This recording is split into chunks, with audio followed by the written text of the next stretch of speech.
Hey y'all, I'm making this at my house, so be prepared to hear dogs and children and husbands and barking. I don't know what else is going to happen, so just buckle up. You're going to hear the sword house at 9 o'clock at night. Here we go. Your study guide is 2 pages, so I'm going to walk you through all the content because nobody is going to listen to me for however long this takes to do this on the internet between kids at home and kids here. It's just too hard. So I'm just going to make a video of the study guide and then y'all can work through it while you listen to me, which I know is also like only number 2 on the list of boring things to do with your time. But this will help you on your test next week, which is why I'm doing it. So I'm going to walk you through all this, walk you through the other page, and send you on your way. All right, so your study guide looks like this. You can either look at it online or you can print it or you'll get one from me. So we'll start at the top. What's on your test? You have multiple choice questions and matching questions on your test. Your test will have 2 sections, 15 questions about the 6 kingdoms of living things. Your notes will help because remember, everything's open note right now because the world is 2020 and I don't even know what to say about that. And you have 18 examples, descriptions, or illustrations of the 6 kingdoms you will have to choose from, which I guess, what does that make? That makes like 33 questions. And actually, I've actually added some. I'm the world's worst at like never being satisfied with tests. So anyway, this will help you. Can you use this on the test? Absolutely. But it needs to be filled out in your handwriting, not mine. So if you end up printing out the one that I wrote on, because I'm going to post that image, no, you need to do it.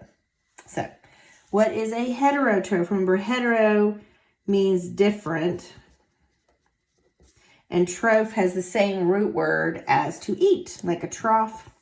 So a heterotroph, they do not make their own food.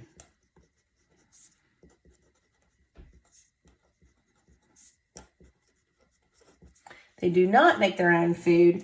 They either have to eat it or absorb it from their surroundings.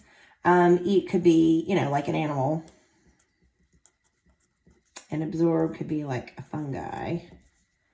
Because, they're decomposers. But heterotrophs mean they cannot make their own food. Autotrophs, remember, auto means self. Like an autobiography, and there's troph again, like trough, which means to eat.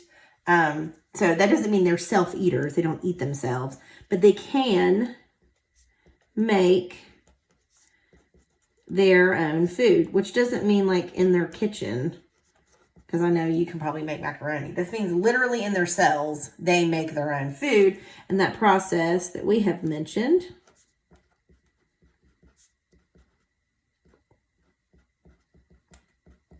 photosynthesis. They make their own food, which remember for plants, that's glucose. That's, simple sugar. All right. So there's some reproduction stuff on here because that's left over from last year. I'm probably going to take these questions out because we have not talked about reproduction. So, don't worry about these questions, but we can go ahead and talk about it because, hey, it's science and I got to captive audience. So here we go. Sexual reproduction is when offspring is made from 2 parents combining genetic material, and asexual is 1 parent that clones themselves.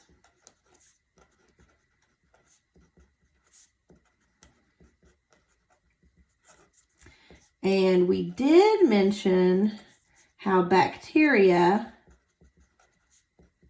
clone themselves using a process called binary fission. Remember? Fission means to split. Binary means 2. So we did talk about that. So that's fair game. But the sexual reproduction stuff, hey, I had you write down, hey, your brain is bigger, but that's not on the test. Asexual reproduction, in particular, how bacteria reproduce themselves by cloning themselves using binary fission, that is there. So what kingdoms are unicellular or can be unicellular? So hopefully you remember that bacteria are always unicellular. Archaea, always unicellular. And some protists. Don't forget about Mr. Oh, I spelled amoeba wrong. I hope I don't spell it wrong. A-M-E-O. Oh my gosh. I think I spelled that right. So an amoeba. An amoeba, a paramecium. The paramecium is that video I showed you. You got to eat up. 2 of them got to eat up by an amoeba. Which kingdoms are multicellular? Well, clearly Animalia, because you are many cells, listening to me, using many cells to write this down. Kingdom Plantae, obviously multicellular. Fungi, many cells and all that mycelium and all that hyphae and in those fruiting bodies, those mushrooms. And in Protista. Remember, kelp is a protist. Looks crazy because it looks like a plant, but it's not. And that is definitely multicellular. Slime molds are multicellular. Who was the father of taxonomy? Or it's Carl number 1. Carl Linnaeus. Remember, the old Swede that came up with this system right here. Except, remember, he didn't come up with domain. That came later from the other Carl. That's from Carl Woese.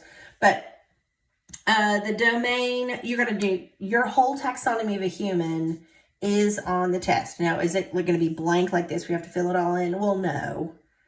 But that drop-down menu that you had on, it was today's classwork. So whenever you're watching this, the classwork you did on Tuesday, it'll be similar to that with choices, and you'll have to know the human taxonomy. So remember, you are in domain eukarya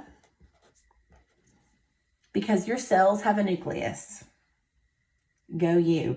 All right, you are kingdom Animalia because you move and you eat and you are multicellular. Go animals. You are phylum Chordata because you have an internal skeleton and you have a backbone and a nerve cord that runs down your back. You are in class Mammalia. You hairy, warm-blooded, live birth, milk-making species you are a mammal. You are in order Primates. You have grabby hands, big eyes, and a big old brain. You are family Hominidae. Remember all your empathy. You great ape, you. You have no tail.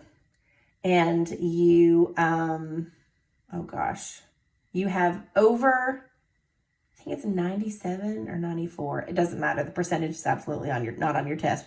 But I think it's 97% DNA that is similar to a human are other members of Hominidae. Remember, we're one of 5. There's us, gorillas, orangutans, chimpanzees, and those sweet sharing bonobos. So there's us. And now we are the only member of our genus that's extant.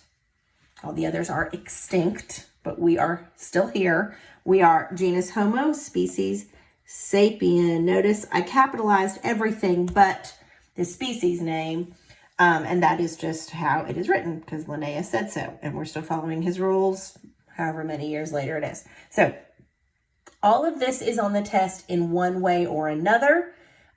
Why you're a mammal, why you're a hominid, why you're an animal, that is on the test. So when we took our notes that day and you wrote why kind of out to the side of why you're in each of these, it's on the test. I also reposted the Nearpod that explained all this stuff too. Nearpods, those links die they're supposed to be 30 days, but they never are. So if you, if that link dies, just let me know. Email me, message me on Teams or whatever, and tell me that I need to redo the link. But right now, I just checked a minute ago and it was still up. And it's been up since, I don't know, like 1 or something today. So maybe Nearpod's got their stuff figured out. We'll find out. Okay, kingdoms and domain eukarya. Remember old Carl Woes? He's our other Carl. He's the one that, he's for Mr. Domain. That's why we have domains. It's because he found Archaea and said, whoa, Nelly, those are weirdos. And we need a new system. So now we have 3 domains. Domain eukarya are all the kingdoms, because remember, domain is over kingdom. All the kingdoms that that have cells with a nucleus in them. Sorry, I'll spit it out. It's whatever time it is. It's 9:06. Yeah. I'm tired of talking. All right. Kingdoms and domain eukarya. Hopefully you know you. You are kingdom Animalia. And we have nuclei in our cells. So do plants. So do fungi. And so do protists. Now, I hope when you're writing animals, you are literally picturing in your head eating moving things. When you are picturing plants, you are picturing growing green or red or yellow things that photosynthesize and don't move around. I hope you are picturing mushrooms and that mycelium that grows underneath the ground. And I hope you're picturing amoebas and euglenas and paramecium for protista. It always helps just to picture. What kingdoms and domain bacteria? Very easy. 1, kingdom bacteria. What kingdoms are in domain archaea? Very easy. Kingdom archaea. Woohoo! All right. Now, you should be able to turn yours over because I'm using Sharpie and it'd bleed through. I printed mine on 2 separate pages. But, actually, if you're printing yours at home, yours is probably on 2 separate pages too. Unless you're really smooth on the printer, which I never am. But, anyway. So remember, Nashville wants you to know, what makes an animal, makes a plant a plant. And hopefully your notes will support that for the test on Monday. But they also, in the standard, have the expectation that you know what's different at the cellular level. So what makes the cells of kingdom Animalia unique? Well, they are flexible cell membranes, no walls, made of, and boy, I hope you already know this word, lipids. Remember, those are the special molecules that repel water, fats, waxes, and oils. So our cell membranes are super flexible. They can be any shape they need to be. Hence, we have fancy moving parts and special tissues that do cool jobs, and they work together and make organs and organ systems and organisms. Plants and fungi and other things that have cell walls can't do that because they're limited with that cell wall. That cell can't be any shape. But boy, you look at our cells under a microscope, skin cells, bone cells, brain cells, muscle cells, they are all different shapes because they can be. That's special to us in Animalia. So cells of kingdom Plantae, they have cell walls made of cellulose. That is unique to kingdom Plantae. Cells of kingdom Fungi. They also have cell walls. But they are made of that tough protein, chitin. Oh, my computer went to sleep and it was giving me light. Let me see if I can get it to come back on. I think that helps. Okay. Remember, chitin is that protein that's also in the exoskeletons of insects, which is wild that it's in fungus, but there you go. What makes the cells of kingdom bacteria unique? They also have cell walls made of the big nerdiest word of all,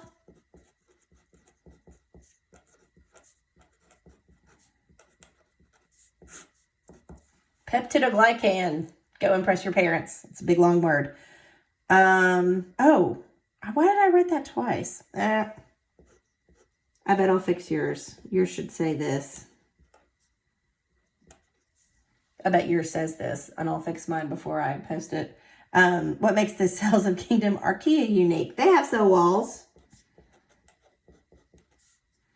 Not made of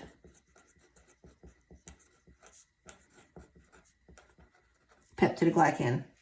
I know that seems weird, but that's really how Nashville wants you to look at it. I told you that their cell walls are made of like sugars and starches, and that's cool. But when looking at archaea, remember, they look like bacteria, and we thought they were bacteria for like 100 years or more. And until we could actually look at the chemical makeup of the cell walls and realize they were not made of peptidoglycan, did Carl Woese go, oh, those are really different. Those are a whole different, wow, okay. And then we had to reorganize everything. So they're made of sugars and starches. I'm not going to ask you that. Just know that this is part of what makes them different from this. Okay, so what kingdoms are prokaryotes? Remember, pro means no, and prokaryotic means it's a cell without a nucleus. I am not going to explain what a prokaryote is on the test. You're going to have to know what a prokaryote is and then use that vocabulary to answer questions. So prokaryotic kingdoms are bacteria,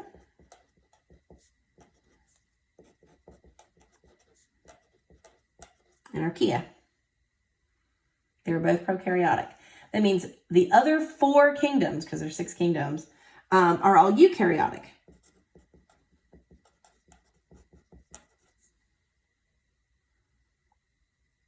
Animalia, plantae, fungi, protista. Even though protists are weirdos, some are like plants, some are like animals, some are like fungus, some are a little like a plant, a little like an animal, a little like a fungus, a little like a plant. They all have a nucleus. All of them, every member. There are no prokaryotic protists. All protists have a nucleus. They go weirdo from there. That is true. That is a true statement. But they all have a nucleus. All right. Let's make sure. Oh, I just thought of something I want to add on Carl Linnaeus. I'm going to go back to this page. And I'm going to add his system of binomial nomenclature. Remember, that is genus plus species. That's your scientific name, is a genus and species. Remember, your scientific name, you human, you, is you are a Homo sapien. That is your genus and species name. So your scientific name, your name, and every other human you've ever seen in your life, we all have the same name scientifically, Homo sapien. Okay. I don't know, man. If there's anything else to add, I'll probably just post something else. But I think 19 minutes of a study guide is plenty of time. Thanks. And actually, I heard no dogs, no kids, no husbands. I think I made it all the way through. I should go get somebody to make some noise. All right, I'll post pictures of completed ones. But thank you for taking the time to go through this little bugger with me and my voice, because I think it'll help you remember. I always remember there is a playlist posted for you. There is one Quizlet posted for you. And the test is, oh, we should put that on there. Test is Monday, September 21. Yep. And you can use your notes. And if you wrote on this, you can use it. Don't run off the one I wrote on. Cool. All right.